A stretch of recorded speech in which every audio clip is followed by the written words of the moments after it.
En este recorrido que vamos haciendo con la plegaria del linaje, en el texto de Chenrezig, la plegaria a los lamas de la transmisión de Mahamudra, y vamos viendo esta suerte de eslabones de experiencia, de sabiduría y la rica interconexión que hay entre todos ellos.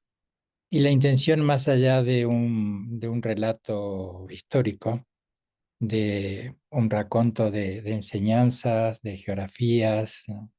Es ir viendo la naturaleza viva que tiene el budismo, que lo que se transmiten son las enseñanzas, las prácticas, con el recaudo y el celo que se ha hecho para que en esa transmisión no se desvirtuara la esencia. Sí, en muchos aspectos, en el aspecto de la enseñanza, que fuera expresándose de acuerdo a la cultura, a la geografía, al tiempo. Sin duda que el budismo, tal como lo exploramos hoy, la manera en que nos son acercadas las enseñanzas, sobre todo con los ejemplos, por decirlo de una manera muy simple. Si hace 2500 años se hablaba de una manera, pues hoy nuestro contexto cultural pues nos invita a expresarnos desde la contemporaneidad. El celo, el cuidado extremo en la enseñanza no la hace estanca, la hace permeable, tiene fronteras permeables. Pero la experiencia de las maestras, de los maestros en esa transmisión, y a lo largo de todas las expresiones del budismo, pues ha cuidado debidamente para que la esencia pueda expresarse de forma que sea comprendida en el contexto, pero que esa esencia no se desvirtúe, esté allí presente. ¿Cuál es la esencia? ¿Cuál es el punto de partida? Lo que de una manera muy gráfica, por lo breve y lo directa, aquello que se le atribuye al Buda, que decía siempre: recuerda la bondad que hay en ti.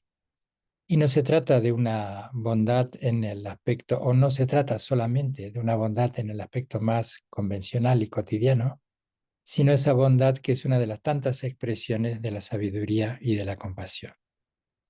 Así que ese es el trabajo constante, el de resaltar esa bondad innata que hay en nosotros, y también cuáles son los obstáculos, se suele decir, las interferencias, las dificultades, aquello que de forma solapada y tal vez no siempre consciente en nuestras expresiones, nuestra manera de comprender, de estar en el día a día, se van interponiendo y van cuanto menos opacando a esa expresión espontánea, universal, ecuánime de la sabiduría y de la compasión.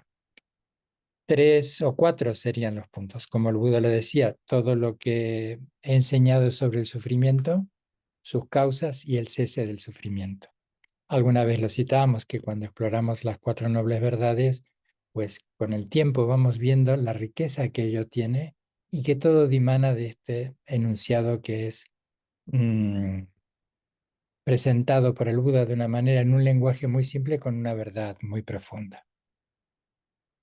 Y no solo es una enseñanza, sino que hay allí una gran experiencia en la que también está presente cómo podemos, y este es el punto extraordinario que siempre me gusta resaltar, porque siempre lo he recibido así de todos nuestros maestros y maestras, de cómo están nosotros esas posibilidades a través de un método, pues desmontar aquello que se interpone a la expresión eh, universal, ecuánime de la sabiduría y de la compasión. Es un trabajo gradual, es un trabajo proporcional a nuestra implicancia con la práctica, y podemos ir acercándonos a una trascendencia total. Por poner 3 puntos así muy elementales, podremos en un punto contener aquello que en el Bodhicharyavatara o está presente en las enseñanzas de Loyon, Shantideva, que decía, y otros extraordinarios autores quédate como un leño. Y cuando se explora lo que está diciendo allí, en un lenguaje muy directo, es la contención. La contención es la primera de nuestras herramientas.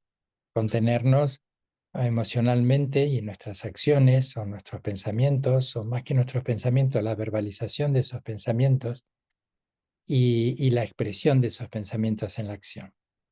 Luego es la transformación. Y aunque estemos hablando en etapas sucesivas, no hay un recorrido lineal. Vamos y venimos en ello. Contención, transformación, el entrenamiento de la mente, todas las enseñanzas del Ollón, pues nos van orientando en estos dos aspectos. Y la trascendencia, que está de una u otra manera puesta en todas las enseñanzas, tal vez se hace más cercana y en un método más directo, en el que no siempre está lo conceptual, lo cognitivo, sino la experiencia. Y un claro ejemplo de ello es creación o generación y culminación, las prácticas de Kierkegaard y de Sogrim, que son los puntos esenciales y muchos más, pero en aras de la economía del lenguaje citamos estos tres: Kierkegaard, Deptin y Sogrin. Generación, mantra y culminación. Y esto es lo que estamos explorando, cómo podemos trascender, que esa es hacia donde las enseñanzas mayores apuntan. Y no esperamos llegar a ese punto mayor de la trascendencia. Vamos trabajando de acuerdo a nuestras posibilidades y siempre impulsados por nuestra motivación, ese punto de contención, todo lo que es el punto de la disciplina y la virtud como eje del bienestar, son los soportes donde descansa esa intención de trabajar con la contención. Podríamos decir también, a riesgo de limitar la riqueza por economía del lenguaje, la disciplina del Sutrayana. La compasión del Mahayana, y esto no quiere decir que en el Sutrayana o en las escuelas Theravadas o en el budismo temprano no esté presente la compasión. Los 4 Brahmas Viharas, que en el budismo Mahayana lo pondremos de una manera y en el budismo Vajrayana estará expresado de otra manera, en los 3 giros de la rueda del Dharma están presentes. Y este punto de la trascendencia para volver a él es lo que se explora en las prácticas de la aproximación al logro, lo que llamamos habitualmente la práctica del Vajrayana.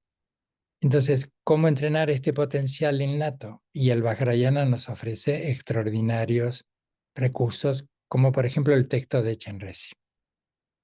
Y esto es lo que estamos haciendo desde la plegaria de transmisión del Mahamudra, que comienza siendo un nombre al gran y omnipresente Dorje Chan.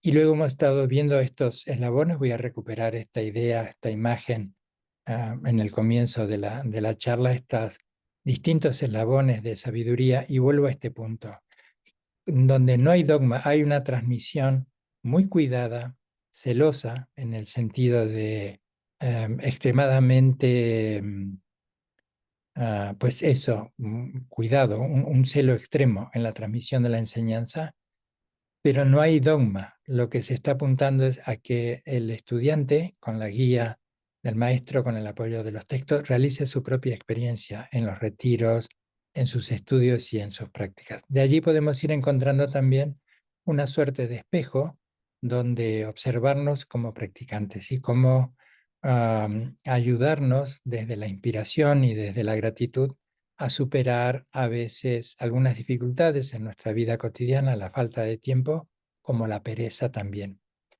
Porque cuando vamos viendo estos extraordinarios ejemplos y nos remontamos a tantos siglos atrás, donde las comodidades que tenemos hoy afortunadamente no estaban presentes, pues tal vez podemos repensar y ver si esto no nos adormece en un punto. Entonces, cuando vamos recorriendo las historias, las biografías, incluso las hagiografías los relatos más inspirados por los discípulos de los maestros o quienes han ido recopilando la historia, en donde relatos que hoy consideramos extraordinarios y poco habituales están allí presentes, todos tienen una cualidad pedagógica que nos apuntan a que es posible que aquello que decía el Buda, realizar la naturaleza de nuestra mente, está dentro de nuestras posibilidades.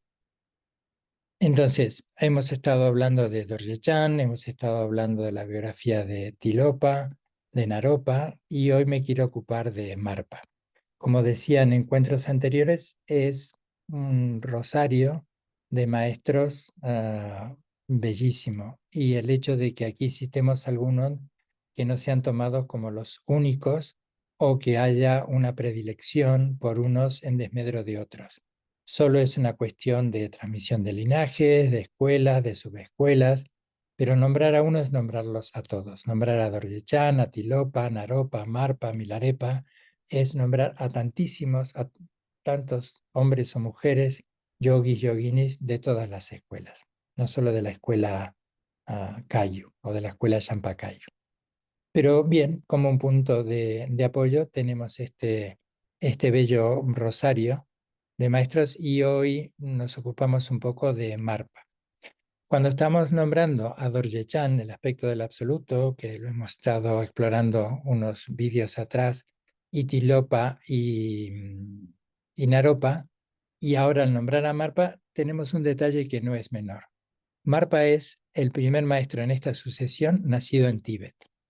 Así que vamos viendo esta transmisión y cómo se ha ido conformando esta tradición indo-tibetana.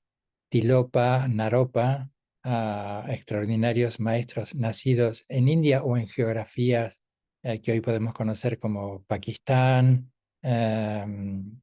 y cómo luego comienzan a estar presentes maestros nacidos en el Tíbet, aunque durante varios siglos, como Marpa mismo, bajan a entrenarse con grandes maestros. Y ahora que recordaba esto de cómo a veces, me pongo yo como ejemplo, la pereza, esta idea, hoy decimos procrastinar.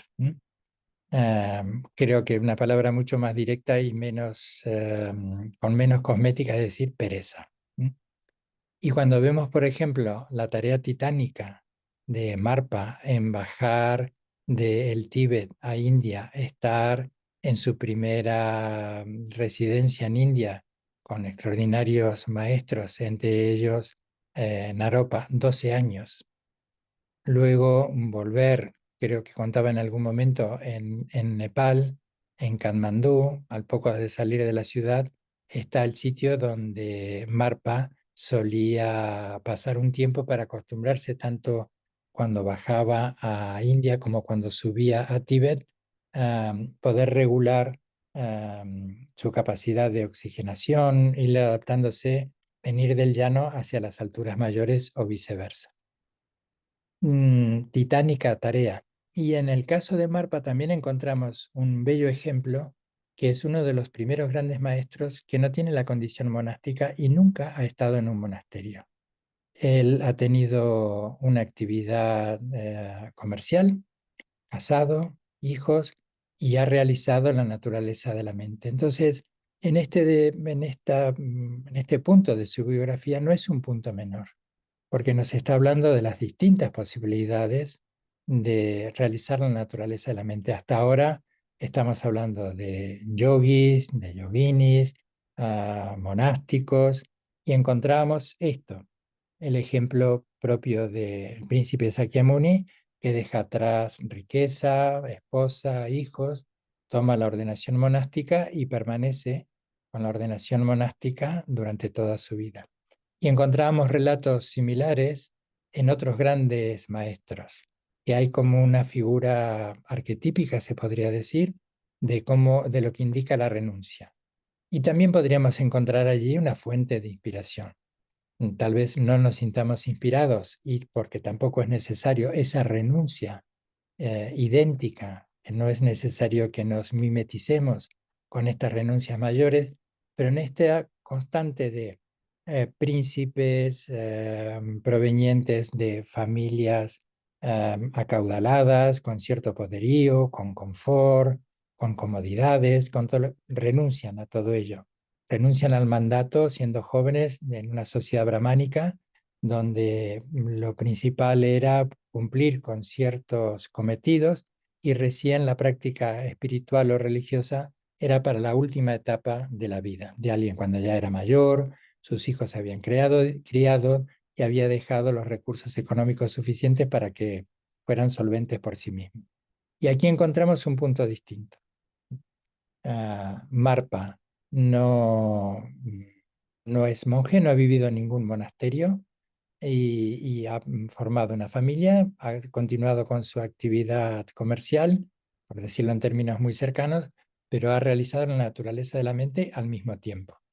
Así que tenemos allí tenemos aquí un claro ejemplo de cómo podemos compatibilizar nuestra vida familiar, nuestra vida empresarial, comercial, profesional, con espacios mayores también de la práctica. Voy leyendo mis notas. Esto, bueno, estaba en este punto que nunca fundó ni se unió a ninguna institución budista o monástica, que eligió permanecer casado como un comerciante y terrateniente. Estudió con grandes maestros, Paindapa, Chiterpa, todos estudiantes de Naropa, y nombraba que permaneció durante 12 años en India, en Pulahari, muy cerca de Nalanda. Hoy los que hemos estado en Nepal, cuando escuchamos Pulahari, inmediatamente se nos viene el monasterio muy pegadito al de Copan, de la tradición de la FPMT, y el monasterio Pulahari de la tradición Kayo, en donde ha sido el asiento de Yangon Control. Y está en las afueras de Nepal, un sitio bellísimo, un monasterio que en un punto fue bastante dañado durante el último terremoto, pero ya se ha restablecido y es un foco también de enseñanzas extraordinario.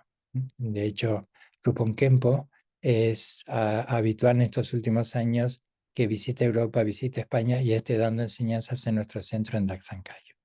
Pero cuando estamos hablando de Pulahari, vamos a decir el original, nos remitimos a Nalanda, cuando hablamos de las grandes universidades monásticas que dieron nacimiento, alumbraron a extraordinarios maestros, y este rico intercambio que da lugar a la tradición indo-tibetana.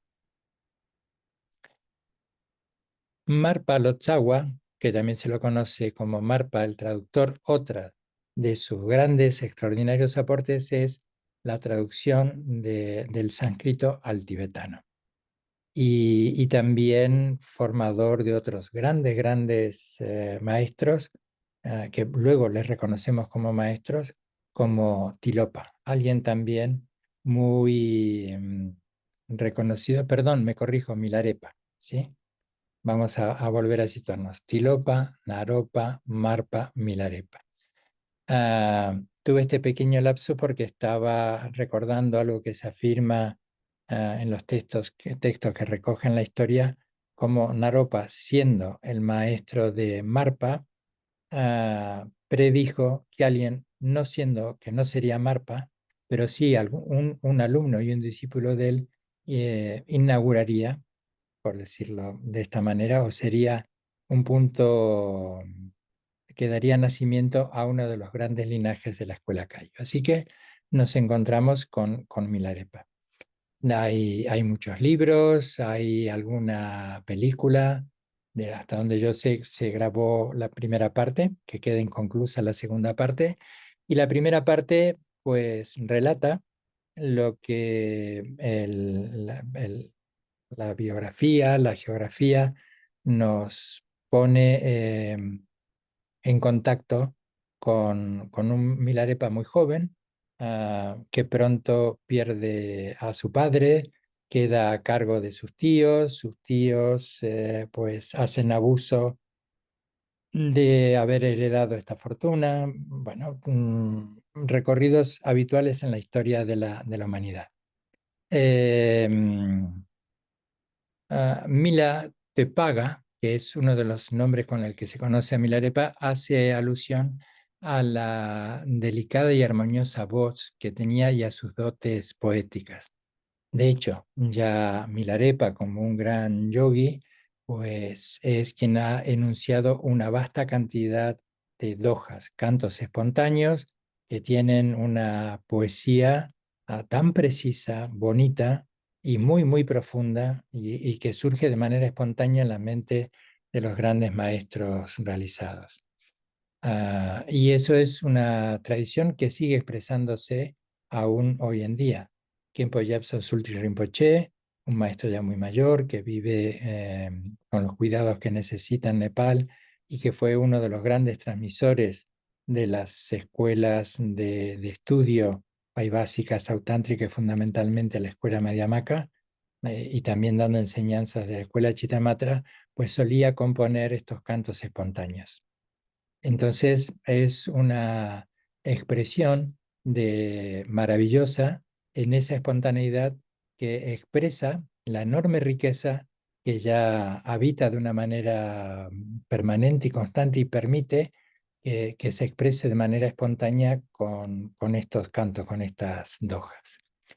Lo que dice la historia es que la madre de Milarepa, ante el infortunio que se encontraban por el abuso de estos familiares que se habían apoderado de la fortuna, pues le incitó a que aprendiera magia negra para vengarse de la familia. La historia pues dice que eso es lo que hizo, capacitándose y pudiendo realizar pues gran daño a sus familiares. Se cuenta que de 37 familiares que había en una fiesta, pues cuando Milarepa, gracias a sus poderes de magia negra, hace que se derrumbe la casa, mata a 35.